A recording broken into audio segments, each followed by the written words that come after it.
Muy buenos días. Para mí es un privilegio estar un día más del Señor aquí con ustedes, compartir el Evangelio, más temeroso que nunca, pero bueno, he orado para que el Señor obre en mí y no sea yo, sino su Santo Espíritu, el que hable a nosotros. Ya después de haber alabado y adorado al Señor, gracias hermanas Jimena y Gloria por alabanza tan especial. Creo que con esa alabanza ya sería suficiente, nos podríamos ir, porque en lo que hemos cantado, en las letras de esos himnos, está el mensaje del Evangelio, a lo que vamos a hacer referencia hoy en la palabra. Después de haber alabado, adorado en ese segmento al Señor, no quisiera dejar pasar la fecha. ¿Qué día es hoy? ¿Qué estamos celebrando? Entre otras, el Día de Independencia. ¿De quién? ¿Independencia de qué? La libertad de la esclavitud. ¿De quién? ¿De los españoles? Estamos celebrando el 20 de julio. Y en casa de mi Señor, respetuosos del Señor, primeramente. Somos respetuosos, amamos a nuestro país, a nuestra bella Colombia. ¿Les parece, hermanos, si puestos en pie cantamos el himno de nuestro bello Colombia? Pongámonos en pie y cantemos.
Muy bien, hermanos, pueden sentarse.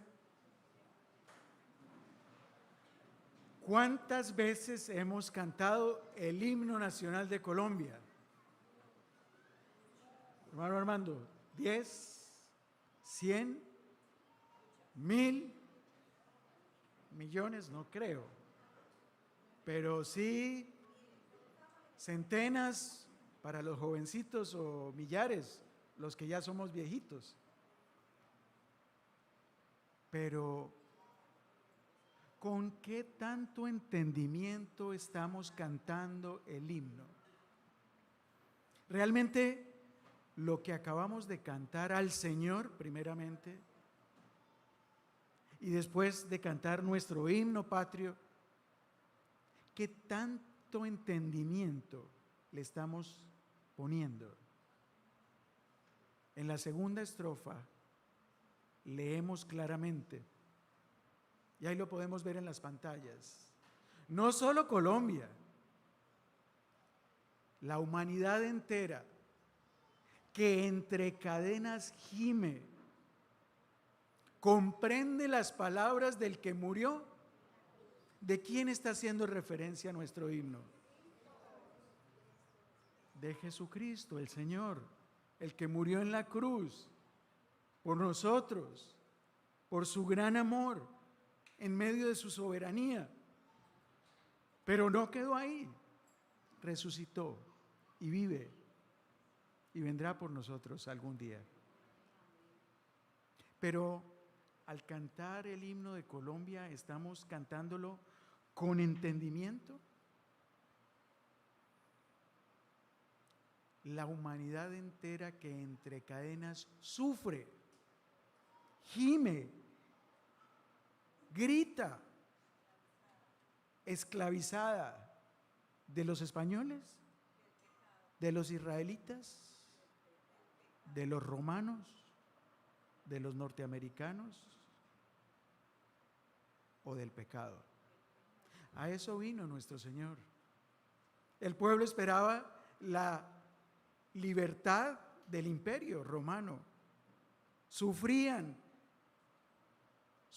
de la esclavitud, de los impuestos, de todo lo que ese tipo de circunstancias estatales, y no es político esto, impone. Y el pueblo israelita esperaba un Salvador que viniera a libertarlos de la esclavitud del imperio romano. Pero Él vino fue a libertarnos, a darnos libertad de la esclavitud del pecado. Y hoy, no solo los romanos, los españoles, ahora los norteamericanos. ¿Quién vendrá? No sé. ¿Cuál imperio? Los rusos, los chinos, no sé. Pero la humanidad desde un inicio ha estado caída, esclava del pecado. Y por eso sufrimos. Y por eso sufrimos. ¿Comprendes las palabras del que murió en la cruz? Hoy es la pregunta que los invito. Yo no lo estoy señalando a usted, me estoy señalando a mí. El Señor está hablando principalmente a mí, pero quisiera que también hablara a usted. Hermanos, ¿realmente comprendemos las palabras del que murió en la cruz? Pues vamos a tratar de escudriñar este pasaje, parte del cual hemos leído, y vamos a estar meditando en la segunda carta de Pablo a los Corintios, que en el capítulo 1 del verso 3 al 11 dice, y permítanme repetir del 8 al 11, pero ampliarlo. Bendito sea, dice el versículo 3, segunda epístola del apóstol Pablo a los Corintios, capítulo 1, versículo 3. Bendito sea el Dios y Padre de nuestro Señor Jesucristo, Padre de misericordias y Dios de toda consolación, el cual nos consuela en todas nuestras tribulaciones, para que también nosotros podamos consolar a los que están en cualquier aflicción, dándoles el consuelo que nosotros mismos hemos sido consolados por Dios. Porque así como los sufrimientos de Cristo son nuestros en abundancia, así también abunda nuestro consuelo por medio de Cristo. Pero si somos atribulados, es para el consuelo y salvación de ustedes. O si somos consolados, es para consuelo de ustedes, que obra al soportar las mismas aflicciones que nosotros también sufrimos. Y nuestra esperanza respecto de ustedes está firmemente establecida, sabiendo que como son copartícipes de los sufrimientos, así también lo son de la consolación. Porque no queremos, dice Pablo, porque no queremos que ignoren, hermanos, acerca de nuestra aflicción en Asia, porque fuimos abrumados sobremanera más allá de nuestras fuerzas, de modo que hasta perdimos la esperanza de salir con vida. De hecho, dentro de nosotros mismos ya teníamos, ¿qué teníamos? La sentencia de muerte, a fin de que no confiáramos en nosotros mismos, sino en Dios que resucita a los muertos, el cual nos libró de tan gran peligro de muerte y nos librará, y en quien hemos puesto nuestra esperanza, de que Él aún nos ha de librar. Ustedes también cooperaron con nosotros con la oración, para que por muchas personas sean dadas gracias a favor nuestro por el don que nos ha sido impartido por medio de las oraciones de muchos. Hermanos, ¿comprendemos la palabra del Señor? Oremos para que el Señor nos dé sabiduría, discernimiento, para que sea Él hablando a nosotros. Padre, gracias por esta mañana tan hermosa. Gracias por el cielo azul, por el sol radiante, el calor que comenzamos a sentir.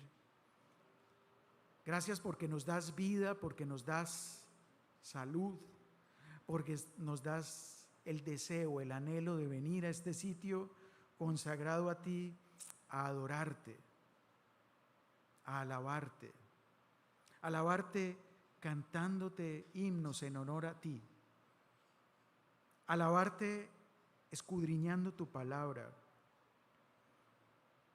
adorarte a través del testimonio tan pequeño de nuestras vidas. Gracias, Padre, por cada hermano aquí presente, por cada familia. Permítenos, Señor, poner ante el trono de tu gracia todos nuestros sufrimientos, nuestras aflicciones, y suplicamos que nos hables, Señor, que tu palabra ya expuesta penetre profundamente en nuestros corazones, en nuestras mentes, que se afiance firmemente en nosotros, y que seas tú, a través de tu Santo Espíritu, hablando, edificando, fortaleciendo nuestra fe para poder enfrentar el día a día. Cuida de cada detalle en el transcurso de esta mañana, Señor. Solo pretendemos adorarte a ti. Gracias por escucharnos, porque lo hacemos por los méritos de la sangre de tu precioso Hijo. Amén.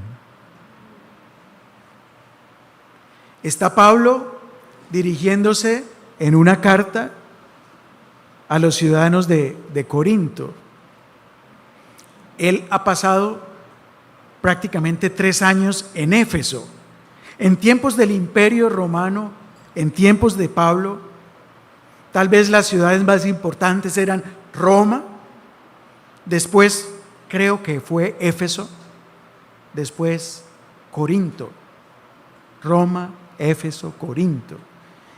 Y Pablo, en uno de sus viajes, ha estado ministrando, proclamando el Evangelio a los efesios, pero ahora está escribiendo a los corintios de su experiencia en Éfeso. Y él hace referencia en el versículo 8, porque no queremos que ignoren, hermanos, acerca de nuestra aflicción sufrida en Asia, porque fuimos abrumados de sobremanera, de modo que hasta perdimos la esperanza de salir con vida. Y fíjese lo que dice en el versículo 9. De hecho, dentro de nosotros mismos ya teníamos la sentencia de muerte. ¿Cómo se sintieron Pablo y sus colaboradores en ese momento en Éfeso? Muertos. Muertos. Pero veamos, porque Pablo sufrió muchas aflicciones. Lo apedrearon, lo encarcelaron, lo vituperaron. Pero veamos a qué hace referencia este pasaje de la aflicción en Asia y en Éfeso. Vamos ahora a Hechos, capítulo 19. Pasemos más atrás a Hechos, capítulo 19, y busquemos los versículos 1 al 4. Hechos 19, de 1 al 4. Y vamos a saltar varios apartes de este capítulo 19 de Hechos. Dice el verso 1: mientras Apolos estaba en Corinto, Pablo, después de haber recorrido las regiones superiores, llegó a Éfeso. Encontró a algunos discípulos y les preguntó: ¿recibieron el Espíritu Santo cuando creyeron? Ellos le respondieron: no, ni siquiera hemos oído si hay un Espíritu Santo. Verso 3. Entonces Pablo les preguntó a esos discípulos en Éfeso: ¿en qué bautismo pues fueron bautizados? En el bautismo de Juan, contestaron ellos. Y Pablo les dijo: Juan bautizó con el bautismo de arrepentimiento, diciendo al pueblo que creyeran en aquel que vendría después de él, de Juan el Bautista, es decir, en Jesús. Pasemos ahora al versículo 10. Dice el versículo 10: esto continuó por 2 años, de manera de que todos los que vivían en Asia oyeron la palabra del Señor, tanto judíos como griegos.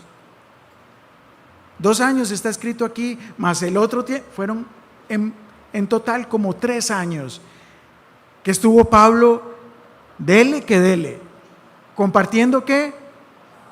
La palabra del Señor, del Evangelio, bautizando. Y miren de qué manera utilizaba Dios a Pablo.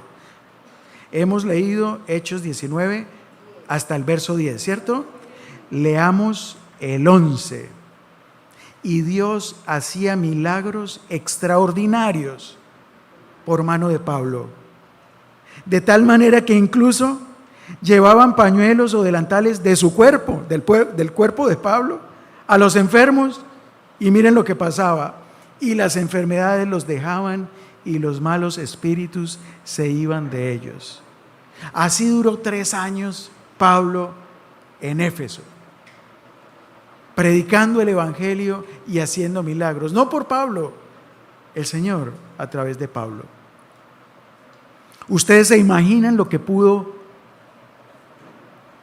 conllevar eso?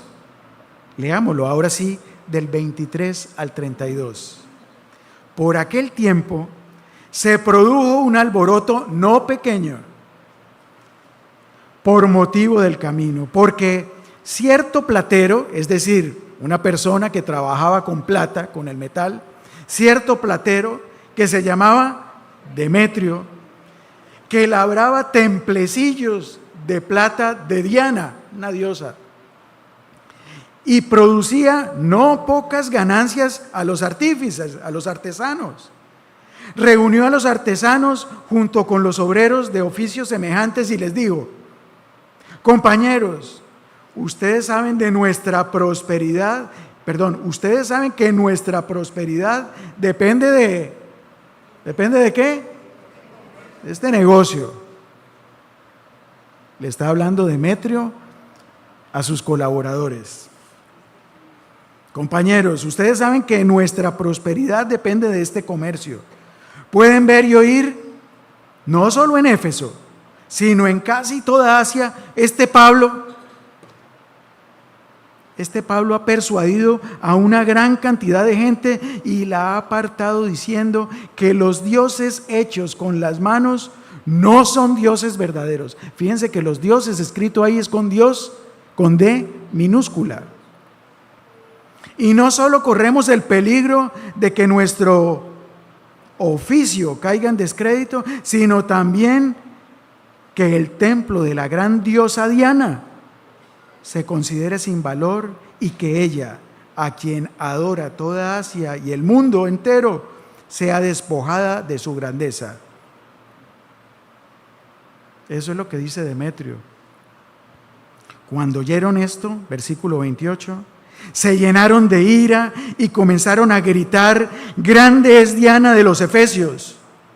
La ciudad se llenó de confusión y a una se precipitaron en el teatro, arrastrando consigo a Gayo y Aristarco, los compañeros de viaje de Pablo, que eran de Macedonia. Y cuando Pablo quiso ir a la multitud con los discípulos, ellos no se lo permitieron. Hermanos, ¿están metiéndose en esta historia real?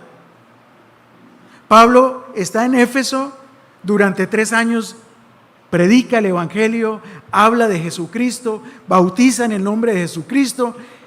El Señor lo utiliza grandemente con su palabra, convenciéndolos con el Espíritu Santo, haciendo milagros, sanando enfermos, echando fuera demonios.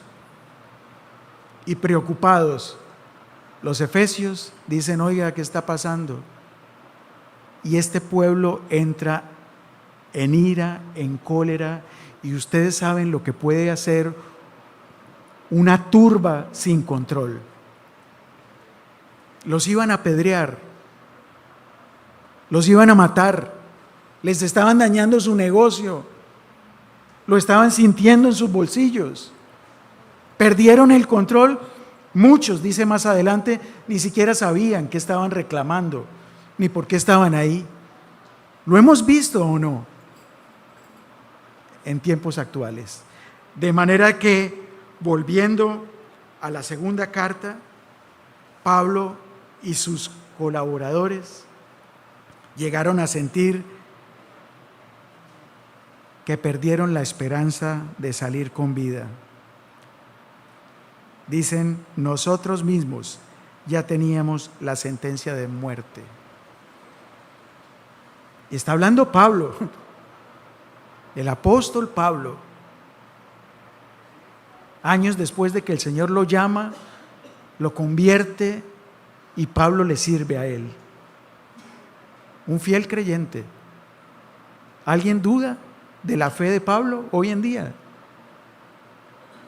Tanto que lo estamos estudiando, estamos aprendiendo del Señor a través de Pablo. Hermanos, ¿comprendemos las palabras del que murió en la cruz? Punto número 1. El sufrimiento para el creyente no es una opción. El sufrimiento para el creyente es una realidad. Y muchos dirán: no, pero entonces ¿a qué venimos aquí a la iglesia? ¿Cómo no me va a hablar del evangelio de la victoria, de la prosperidad? Jesucristo sí vino y venció. Venció con su muerte, con su sangre, el pecado, el enemigo, la muerte misma. Y resucitó. Y vino y descendió al Seol. Y subió al cielo y está sentado a la derecha del Padre, donde intercede por nosotros. Y nos envió a su Espíritu Santo. Pero Él no vino a dejar de sufrir. ¿O sí? Vino a sufrir. Y a sufrir incluso la humillación más grande. Dios, 100% Dios, Jesucristo, morir en una cruz como el peor de los criminales. Así murió, pero venció. Pero vino a sufrir. el mismo Jesucristo, el mismo Pablo. Entonces, Aníbal, María de los Ángeles o Felipe, ¿qué podemos esperar? Dice la palabra en el versículo 5, porque así como los sufrimientos de Cristo son nuestros, algunos, dice eso, en abundancia. Si estamos en Cristo, si somos realmente creyentes, si Cristo está en nosotros, en Cristo, tendremos aflicciones en abundancia. Pero, ahí dice también, así también abunda nuestro consuelo por medio de Jesucristo. Dice la versión en Reina Valera de este versículo 5, porque de la manera que abundan en nosotros las aflicciones de Cristo. El sufrimiento, hermanos, no es una opción. El sufrimiento es una realidad. Y yo no sé cuál sea el sufrimiento que usted está enfrentando hoy. Yo estoy sufriendo. Pero creo que si usted está en Cristo, también. ¿Cuál sea su sufrimiento? No sé. Yo conozco el mío. El Señor conoce el mío. Sea una enfermedad, un accidente, un robo, un maltrato, una violación, una separación, la quiebra de la empresa, la falta de trabajo, el rechazo de los amigos, una traición, la infidelidad, la lucha con la droga, con el alcohol, con el sexo, con la pornografía, con el adulterio. Yo no sé cuál sea su sufrimiento, pero si usted está en Cristo, el sufrimiento no es una opción, es una realidad. Pero así como es una realidad en Cristo tenemos consolación y salvación. Está escrito. Se repite varias veces en este pasaje, en los primeros 4 versículos. Tribulación, consolación, salvación. Tribulación, consolación, salvación. Leámoslos, versículo 6. Si somos atribulados es para consuelo y salvación de ustedes. Si somos consolados es para consuelo de ustedes, que obra al soportar las mismas aflicciones que nosotros también sufrimos. Tribulación o aflicción, consuelo, consolación, salvación. Jesús dijo, en el mundo tendréis aflicciones, pero no quedó ahí. No se preocupen, yo he vencido al mundo y yo estaré con ustedes hasta el fin de los días. Comprender las palabras de Jesús es saber que el sufrimiento hace parte de la vida de todo creyente. Y entonces, ¿cuál es la diferencia de nosotros con el mundo? ¿O no hay diferencia? Mucha. Para una persona no creyente, lo que no está en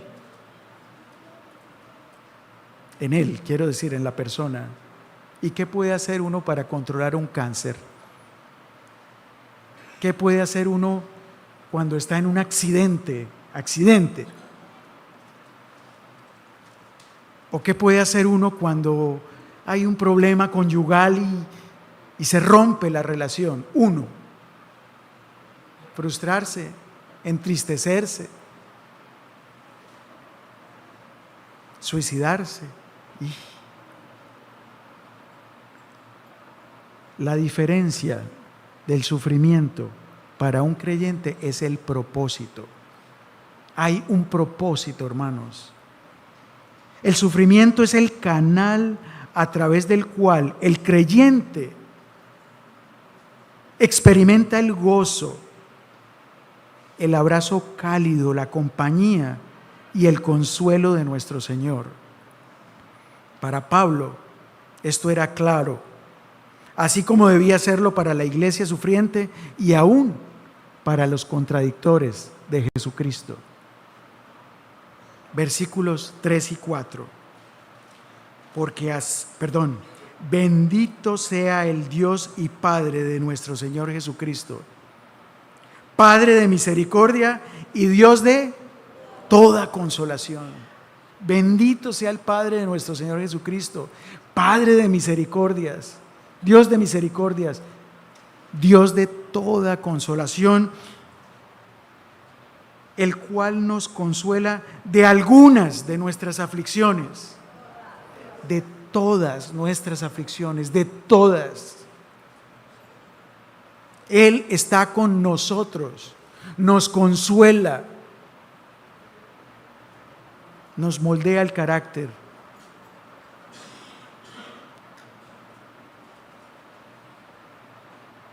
Ahora,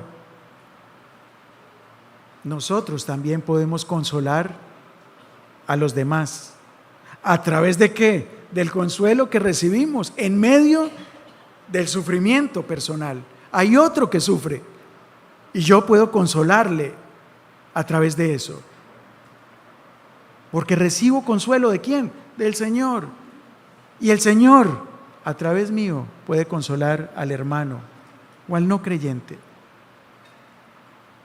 ¿Comprendemos las palabras del que murió en la cruz? 2. ¿Comprendemos que nuestra fe será probada en el fuego del dolor? Nuestra fe va a ser, o fue, o está siendo, o será probada en el fuego del dolor. Segunda carta a los Corintios, versículos 8 y 9. No queremos que ignoren, hermanos, acerca de nuestra aflicción, porque fuimos abrumados de sobremanera más allá de nuestras fuerzas, de modo que hasta perdimos la esperanza de salir con vida. De hecho, dentro de nosotros mismos ya teníamos la sentencia de muerte. ¿De qué tenían sentencia? De muerte. A fin, eso tenía un fin, un propósito, a fin de que no confiáramos nosotros en nosotros mismos, sino ¿en quién? En Dios que resucita a los muertos. Preguntémonos, hermanos, cuando estamos sufriendo, cuando usted o yo enfrentamos sufrimiento, ¿cómo enfrentamos ese sufrimiento? ¿En qué nos enfocamos? ¿En el problema? ¿En las posibles soluciones? ¿O en Cristo? Creo que son esas tres las opciones. Tomemos el ejemplo de Pablo. Ya leímos, escudriñamos, ya entendemos cuál era la situación de este pasaje de Pablo. Pablo y sus otros discípulos, ¿a quiénes estaban enfrentando? A una decena o centenares de personas locas de ira, que querían lapidarlos, que querían matarlos. Si Pablo se enfoca en su problema, ¿qué vería Pablo únicamente? La muerte. La muerte. ¿Cuál era la solución para Pablo? ¿Salir corriendo? ¿Sacar un arma y defenderse de la turba? Cientos, miles, no sé, locos, perdieron el control. Pablo se centró en el problema gravísimo. Él lo dice, perdimos la esperanza de vida, nos sentimos muertos. Soluciones, llamar al SMAC, llamar a Superman o aquí a los magníficos, al Ejército Nacional. ¿Qué solución había para salir de esa turba? Ninguna. En el problema, muerte. En la solución, ninguna. ¿En quién centró Pablo? En Dios, en Cristo. En Dios, Padre de nuestro Señor Jesucristo, en Dios de misericordia, en el Dios de toda consolación. Lo dice, con el fin de que no confiáramos en nosotros mismos, sino en Dios. ¿En quién confió Pablo? En Dios, que resucita a los muertos, el cual nos libró de tan gran peligro de muerte, nos libra y nos librará. El Señor que los libró, los libra y los librará a Pablo, a Aristarco, a Felipe y a todos nosotros. Ese es nuestro Dios. Hermanos, todos sufrimos de diferentes formas y en diferentes momentos. El sufrimiento, está asegurado. Aquí no decimos pare de sufrir. El sufrimiento es una realidad, está asegurado. Pero el Señor prometió estar con nosotros y consolarnos y darnos salvación y vida. 2, nuestra fe va a ser probada. Pasada por fuego. No va a ser una tribulacioncita. Y creo que todos me entienden lo que estamos pasando.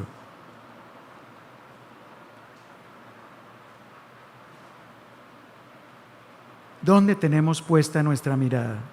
¿En el problema? ¿En las soluciones? ¿O en Cristo? Si usted enfrenta cáncer y le han dicho nada que hacer. Si usted enfrenta cáncer y le dicen vamos a poner algo de quimio o inmunoterapia y esperemos a ver qué pasa.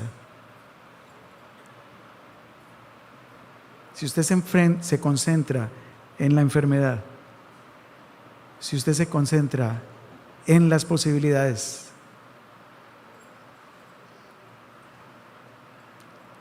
se entristece, se deprime. Si usted se centra en Cristo, usted recibe gozo, paz, consuelo, vida. Yo no sé si vida física o vida espiritual eterna. No sé en cuál usted se enfoque. Hace algunas semanas estuve compartiendo con ustedes de Ezequías. ¿Se acuerdan? Dios habló al rey del pueblo, escogido por Dios, Ezequías, y habló a través del profeta Isaías y le dijo: has caído en una enfermedad que te va a llevar a la muerte, ordena tu casa. Y Ezequías, ¿qué hizo? Lloró, clamó al Señor y le dijo: Señor, pero te he servido toda mi vida. Mire, y mire, y mire, y mire. ¿Y qué hizo el Señor? Lo escuchó. Lo escuchó. E inmediatamente el profeta no había salido del sitio y le dijo: el Señor te ha escuchado, te va a dar vida. 15 años le dio. 15 años. 15 años tuvo Ezequías para ordenar la casa. ¿La ordenó? No. Con los asirios, con los babilonios, con todos los que llegaban a él, ¿qué hacía? Miren, he ganado la guerra ya, he ganado al pueblo tal, miren lo que tengo en mi casa, estos son los trofeos, estos son los tesoros. ¿Dónde estaba Dios en la vida de Ezequías? ¿Dónde estaba Dios en su familia? Es más, lo estudiamos. ¿Recuerdan? ¿Quién fue el peor de los reyes israelitas? El hijo de Ezequías. El hijo, el peor de todos. Ezequías, ante el sufrimiento que le digan, vas a morir por esta enfermedad, ordena tu casa. Ahora a Pablo, el Señor está probando su fe, pero ¿de qué manera? Le mandó una turba en contra de ellos a matarlos. Se sintieron muertos, sin salida, ya tenían sentencia de muerte. ¿Y Pablo se centró en el problema? No. ¿En las soluciones? No. ¿En quién se centró? En Cristo. Y lo estamos estudiando hoy, siglos después. No a Ezequías, al Señor a través de las epístolas de Pablo.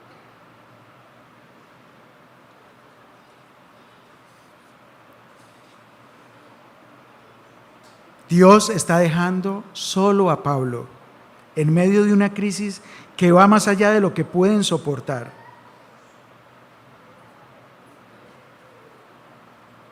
A Ezequías lo dejó solo y probó su fe, probó lo que había en el corazón. ¿Qué había en el corazón de Ezequías?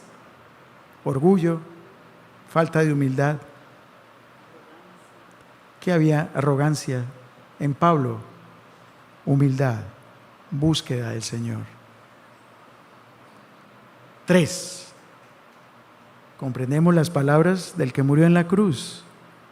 Comprendemos que la comunión es un medio de gracia, hermanos. Comprendemos que la comunión, unión. ¿Cuál es nuestra común unión? ¿Qué tenemos en común todos los que estamos acá? El Señor. Esa es nuestra comunión. La comunión es un medio de gracia. Versículo 11. Ustedes, nosotros, también cooperaron con nosotros con la oración. ¿Para qué? Para que por muchas personas sean dadas gracias a favor nuestro por el don que nos ha impartido por medio de las oraciones de muchos. Estamos comprendiendo, hermanos, las palabras del que murió en la cruz. Es importante, es fundamental, es clave la comunión, la oración en favor de mi hermano a quien amo. Por eso es importante que compartamos nuestras cargas,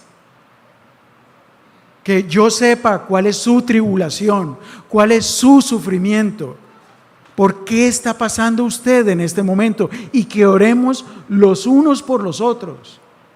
El Señor puede hacerlo solo, pero Él en su soberanía, Él en su omnisciencia,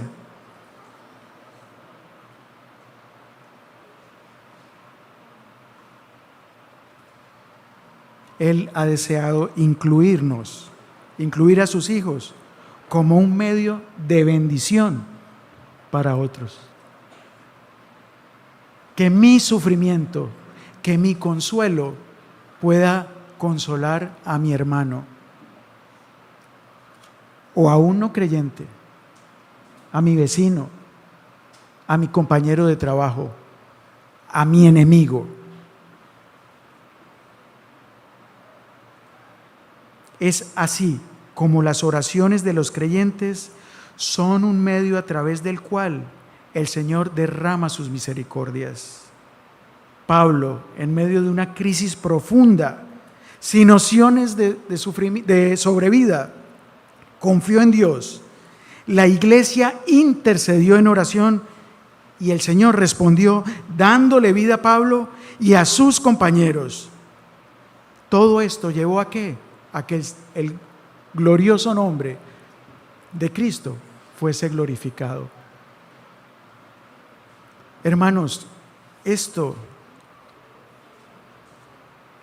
no es mentiras, esto es real. Y lo que trato siempre de estar aquí, cuando el Señor me permite, sin merecerlo, de compartir con ustedes, es tratar de llevar esto a mi vida, cómo esto se ha reflejado en mi vida, en mi iglesia. Escuchemos atentamente, hermanos.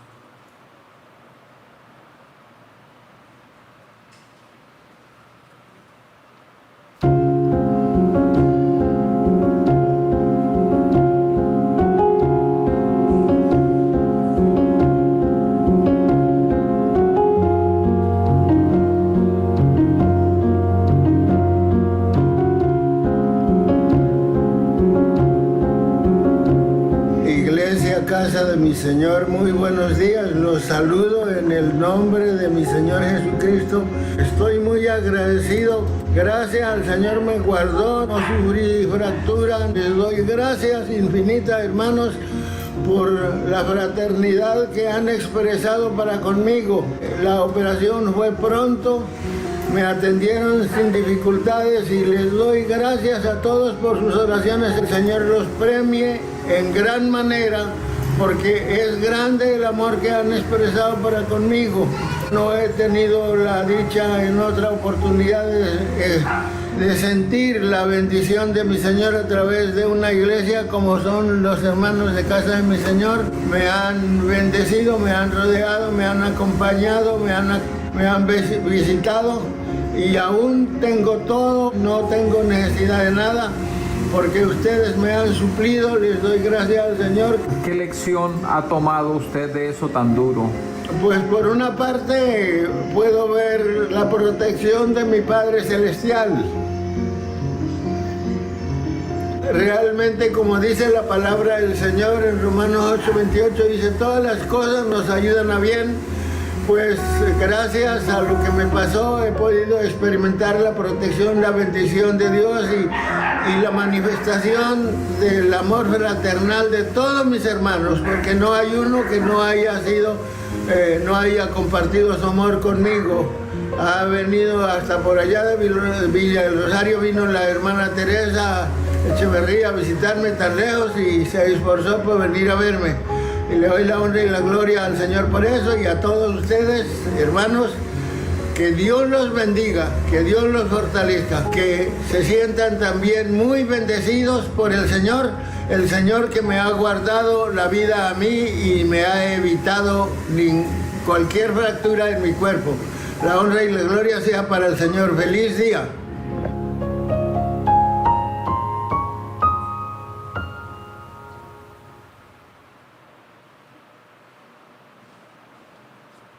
El jueves, hace una semana, este jueves que pasó, hace una semana. Perdón que me estoy pasando de tiempo. Nos reunimos ahí. Estuvimos 25 personas orando. Y no sé por qué el Señor me puso, demos gracias al Señor por alguna oración respondida en nuestras vidas. Y cada uno dio su testimonio. Y el hermano Rito Antonio, que se sienta ahí al lado de ustedes, o ahí atrás, frente de ustedes, no está hoy. Yo no sé si nos esté viendo. Nos hace falta, hermano Rito. Lo hemos extrañado, pero sabemos que el Señor está con usted y está bien. El hermano Rito Antonio dio testimonio de la protección del Señor en su vida, de varias formas. Estuvimos de 7 a 8, 8:15, y fue impactante, hermanos, cuando el pastor Samuel a eso de las 11:30 de la noche esta foto no es nada para el video que compartió del hermano Rito Antonio. Qué dolor tan grande, qué tristeza, hermanos, sentimos. Yo no sé con quién lo compartió el pastor Samuel. Lo recibí por el chat que tenemos del Consejo de Ancianos. Pero lo que fue el pastor Timoteo, el pastor Daniel, el hermano Samuel y yo, estoy seguro que él lo compartió con los caballeros, no sé con cuántos de la iglesia o con toda la iglesia. Todos sentimos esa tristeza, ese dolor, esa compasión por el hermano al verlo como estaba esa noche. Vieron el triciclo, se le desarmó. Y un abuelo de 78 años, a 10 o 20 kilómetros por hora, que el tenedor se le desarme y caiga sobre el asfalto con su cara. Y nos manden esa foto, ese video.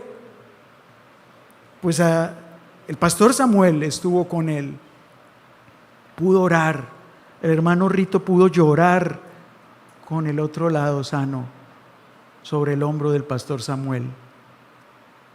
Le pudo llevar cosas personales. ¿Cómo llegó el hermano Rito allá? Perdónenme la expresión, como llegan muchos NNs. Se encontraron a un señor echado en el pavimento. ¿Qué pasó? Parece que alguien vio, no sabemos.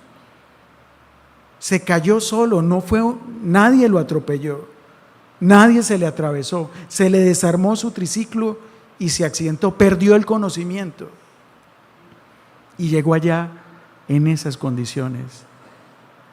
Cuando llegué al día siguiente al hospital a indagar a ver qué, hermanos, él no tuvo que llevar recomendación de nadie, no le pidieron una tarjeta de crédito, ni cuánto trae en la billetera, ni es recomendado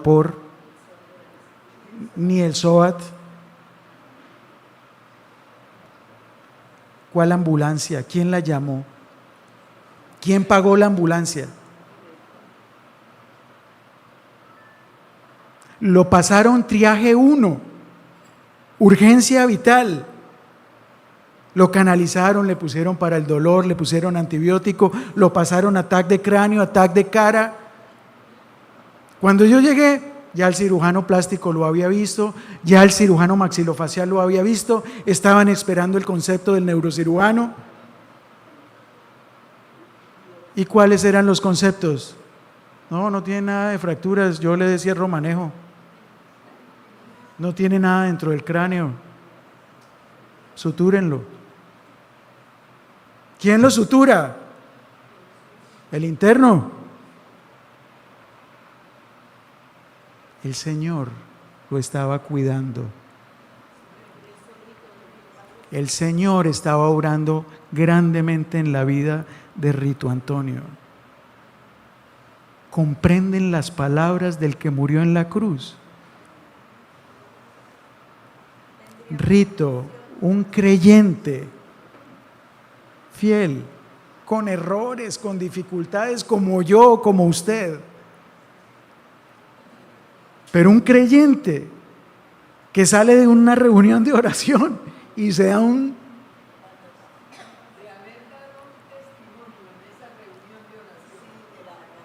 y el Señor no lo abandonó ni un momento.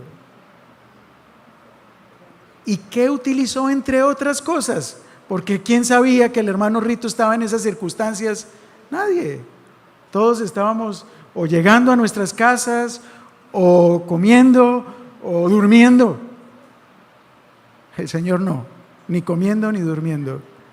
El Señor estaba cuidando amorosamente, misericordiosamente, bondadosamente al hermano Rito.